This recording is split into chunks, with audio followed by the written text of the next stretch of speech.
you know Sam Phillips?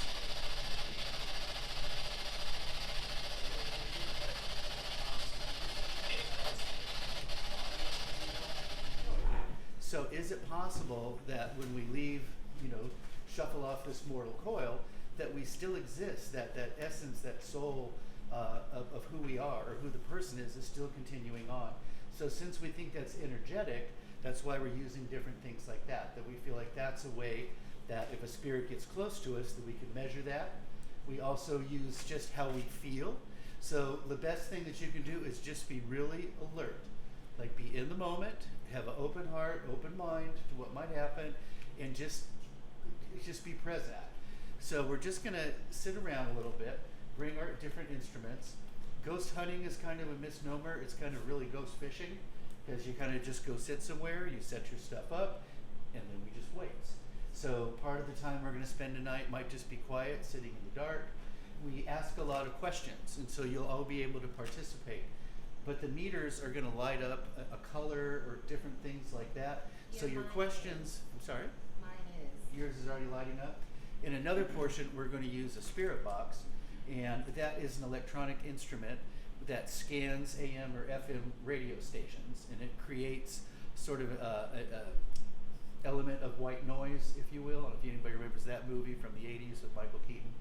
But the idea of creating this white noise, that a spirit can use their energy to interact with that. And at that time, we may get verbal answers. This is Eddie. This is a multimeter. This will do EMF. It will do vibration. It also tracks temperature, humidity. And this one has the ability to record all the data onto onto an SD card, so I can pull that out and look at it later on to see if we got any activity with spikes in the readings. So the idea is it goes through energy. Yes. Okay. Yeah. What you're looking for is a change in electrical field. Okay. All right. If you haven't been here, this is the first kind of weird part because it's uneven. Yeah. Hold on to the handrail. Everything on the building is uneven. But the staircase leads a little bit. At a time, there was hair salon business up here. After that, this became a bordello for many, many years. So this is a place for the ladies to entertain in these little private rooms. Up until just, I'm going to say, the last 6 or 7 years, there was a bell up here where these wires are, and there was a button downstairs under the cash register.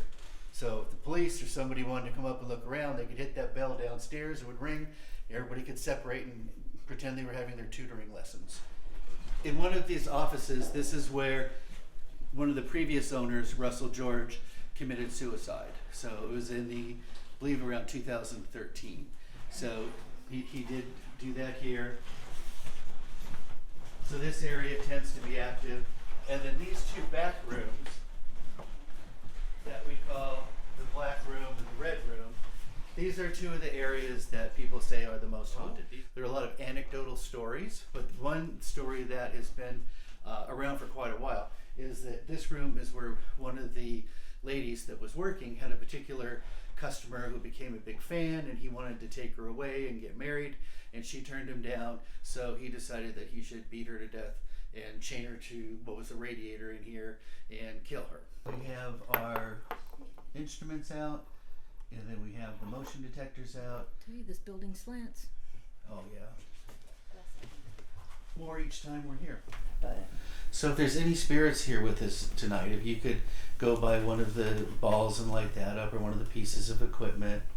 If there's a spirit here that worked here at some time or lived here at Earnestine's, in one of the rooms up here perhaps, if you could come by and light that up. See if there were any spirits of some of the ladies that worked here. We spoke to Mr. George one night and talked about soul workers.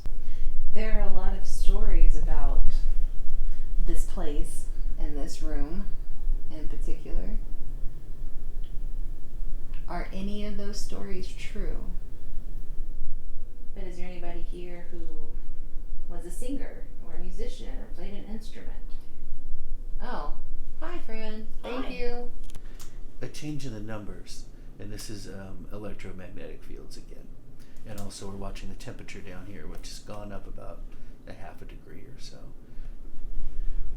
And this is often what we do. It's like you're chasing something, that we'll get activity in one area, then it'll move to another area, just like if you're, in your house or at a party or something else. So sometimes we're trying to follow what we think we're getting as spirit activity. So we always pour out a little drink. Oh, I love being short. Okay. Motion sensor on here, and on piano. And I got one there, One and I there. got a K2 here. These are writers we have with us too. We have writers and photographers, and they write good stories. So you don't have to worry about that.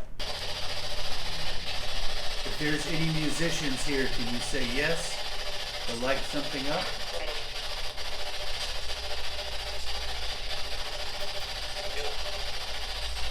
Yeah. That sounds like the same Yeah, it voice. sounds like saying like it's really up. It's a yes, yep. That's about it. We should talk about the good times and the good things and the Yes. contributions folks made. Thank you. One of the stories goes that when Wilson Pickett was here, he wrote one of the songs, either Mustang Sally or In the Midnight Hour. We don't know which one, but he's one of the songs that plays on the jukebox.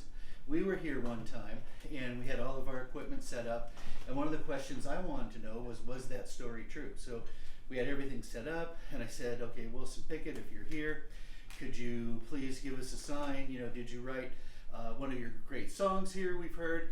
All of our equipment went off. Everything. It was blinking, beeping, doing everything. Another one of our people came up from downstairs, and at that time, In the Midnight Hour dropped on the